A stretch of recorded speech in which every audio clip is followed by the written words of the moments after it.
Merdeka! Merdeka! Merdeka! Merdeka! Satu lagi yang lebih semangat. Merdeka! Merdeka! Bagaimana Kiai Haji Imaduddin pernah mengungkap satu tesis, yang tesis itu cukup mengguncangkan tidak hanya di Indonesia tapi juga di dunia.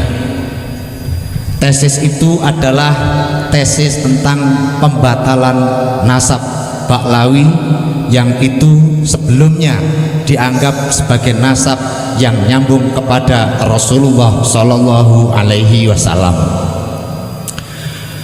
Mengapa kita harus bersyukur dengan apa yang ditemukan oleh Kiai Haji Imaduddin ini? Yaitu karena tesis itu menyadarkan kepada kita semuanya, ternyata tanpa adanya tesis itu diungkap di dalam tulisan Kiai Haji Imaduddin, mungkin kita tidak sadar bahwa kita selama ini ternyata dibodohi dan juga dibohongi atas nasab yang disambungkan kepada Rasulullah Shallallahu Alaihi Wasallam. Ini semuanya merupakan sesuatu yang harus kita syukuri. Tentu saja apa yang diungkap oleh Kiai Haji Imaduddin ini tidak begitu saja berjalan mulus. Ada banyak tantangan yang muncul di hari-hari ini, terutama Anda ketika melihat media sosial yang berkembang.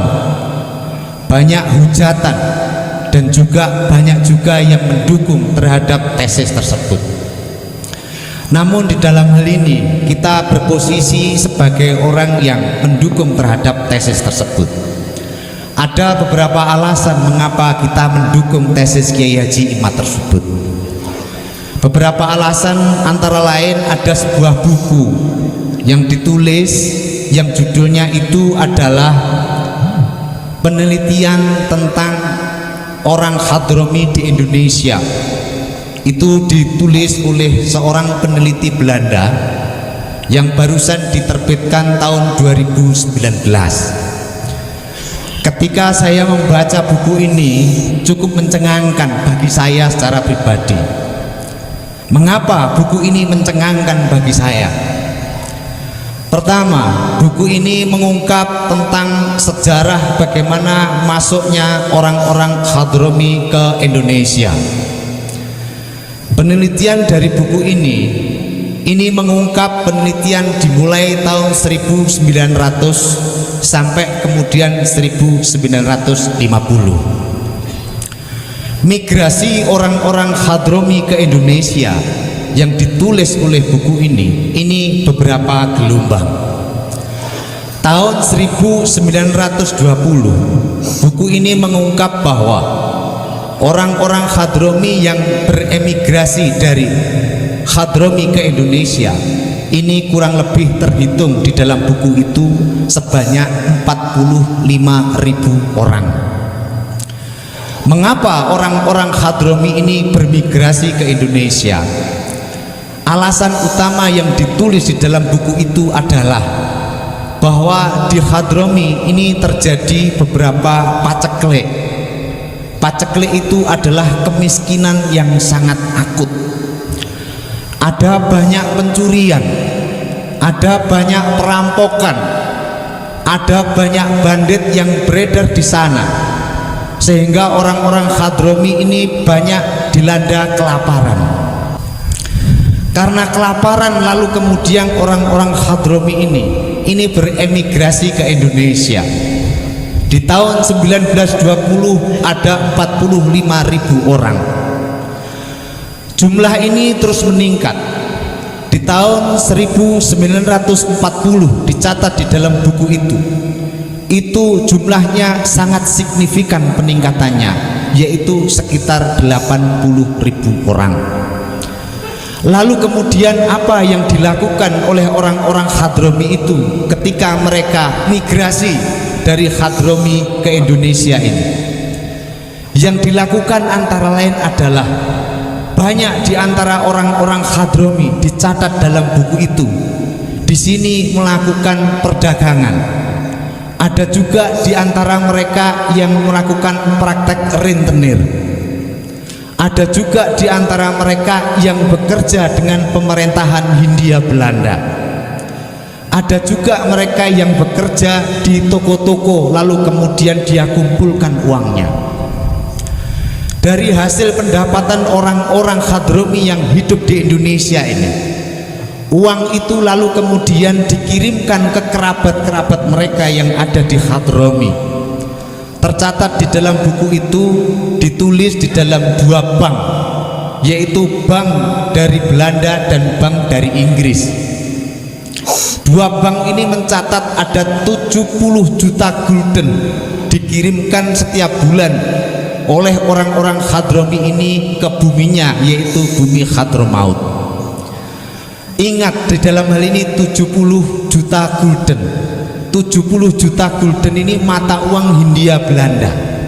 Ini saya perkirakan bahwa kayaknya di Hadromi mereka dilanda kemiskinan, bekerja di sini lalu kemudian mengirimkan uang ke kerabat mereka yang ada di Hadromi. Ini mirip seperti orang-orang TKW di Indonesia yang bekerja di luar negeri.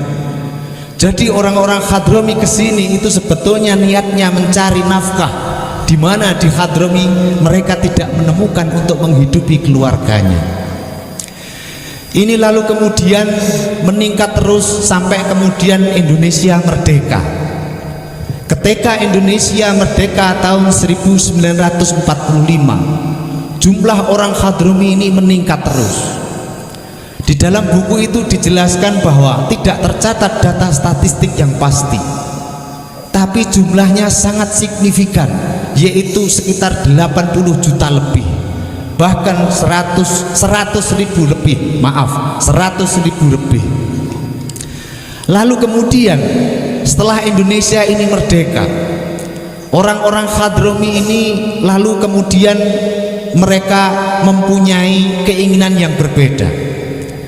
Ada di antara orang-orang Hadromi yang hijrah ke Indonesia ini lalu kemudian membawa gelar-gelar dari bumi Hadromi ke Indonesia.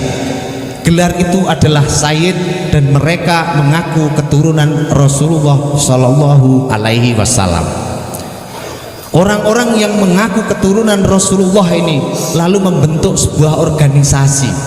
Organisasi itu namanya Baklawi atau Robitoh Alawiyah.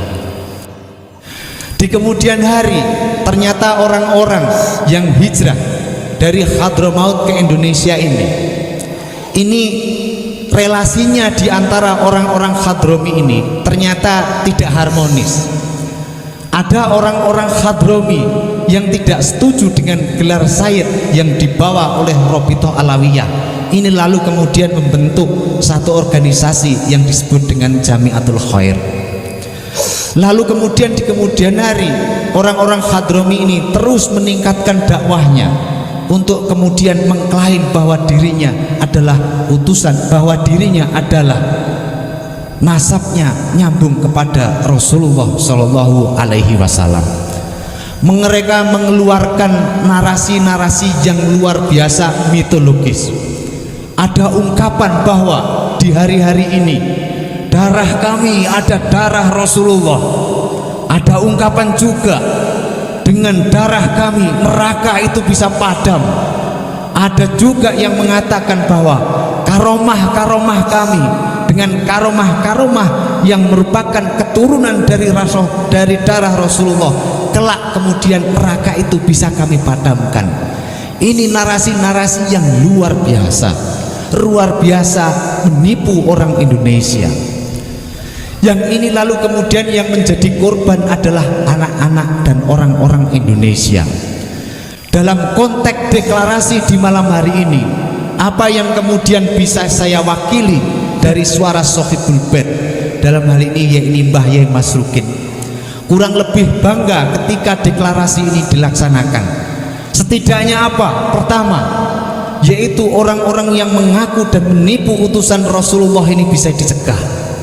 Yang kedua, orang-orang pribumi yang mereka ini termakan dengan mitos-mitos yang hari ini dikembangkan oleh Baklawi, setidaknya itu bisa diselamatkan. karena banyak orang-orang pribumi ini kemudian dibohongi oleh narasi mitologis tentang keturunan Rasulullah Shallallahu Alaihi Wasallam.